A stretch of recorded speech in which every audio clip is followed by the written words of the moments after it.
শেখ হাসিনা পদত্যাগ করেছেন কিনা এমন আলোচনায় সরগরম নেট দুনিয়া। সামাজিক যোগাযোগ মাধ্যমে তার একটি অডিও ভাইরাল হওয়ার পর এমন বিতর্কের পালে বাতাস লাগে। তবে আইনজীবীরা বলছেন এতদিন পরে প্রশ্ন তোলা অবান্তর। মাসুদুর রহমানের রিপোর্ট। গেল 5 আগস্ট পদত্যাগ করে দেশ ছেড়ে পালিয়ে ভারতে চলে যান শেখ হাসিনা। সম্প্রতি সামাজিক যোগাযোগ মাধ্যমে তার একটি অডিও ভাইরাল হয়েছে। আমি তো পদত্যাগ করি নাই। আর্টিকেল 57 অনুযায়ী যেভাবে পদত্যাগ করতে হয় আমার কিন্তু সেভাবে পদত্যাগ করা হয়নি। লাস্ট ফেলে আমি ক্ষমতা থাকতে চাই না, কিন্তু যখন আমার একটা সিচুয়েশন হয়ে গেল যে আমার সিকিউরিটি যাওয়া এগুলো বাধ্য হয়ে তখন আমাকে সরে যেতে হলো গণভবন থেকে। কাজে আমার কিন্তু পদত্যাগ হয়নি।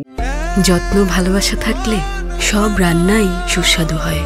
এসিআই পিওর শাহী বিরিয়ানি মশলা। রান্না হোক ভালোবাসার ভাষা। যেখানে তাকে বলতে শোনা যায় দেশ ছাড়লেও পদত্যাগ করেননি তিনি। বিষয়টি অনেকের মাঝেই কৌতূহলের সৃষ্টি করেছে। প্রধানমন্ত্রী শেখ হাসিনা আজ রাষ্ট্রপতির কাছে পদত্যাগপত্র জমা দিয়েছেন। আইনজীবীরা বলছেন পদত্যাগ না করলে জাতির উদ্দেশ্যে ভাষণে রাষ্ট্রপতি কেন বলেছিলেন শেখ হাসিনা পদত্যাগ করেছেন?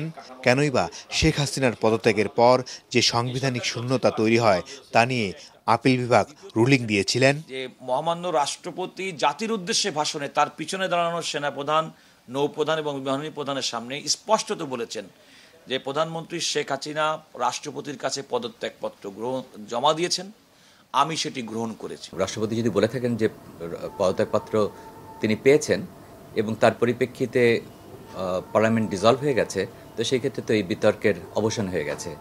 আর ইটস নট নেসেসারি যে প্রধানমন্ত্রী হাতে হাতে রাষ্ট্রপতিকে পদত্যাগপত্র দিতে হবে। ইট ইস নট নেসেসারি। প্রবীণ আইনজীবী জেডাই খান পান্নার মতে পদত্যাগ করুন আর নাই করুন, দেশ ছেড়ে পালিয়ে নিজের রাজনৈতিক জীবনে সবচেয়ে বড় ভুল করেছেন শেখ হাসিনা। তার জন্য সম্মানের ছিল দেশে থেকে গ্রেপ্তার হওয়াটা। ওনার এই যাওয়া দেশত্যাগটাকে আমি বুদ্ধিমানের কাজ বলে বা রাজনৈতিক বলে আমি বিশ্বাস করি না।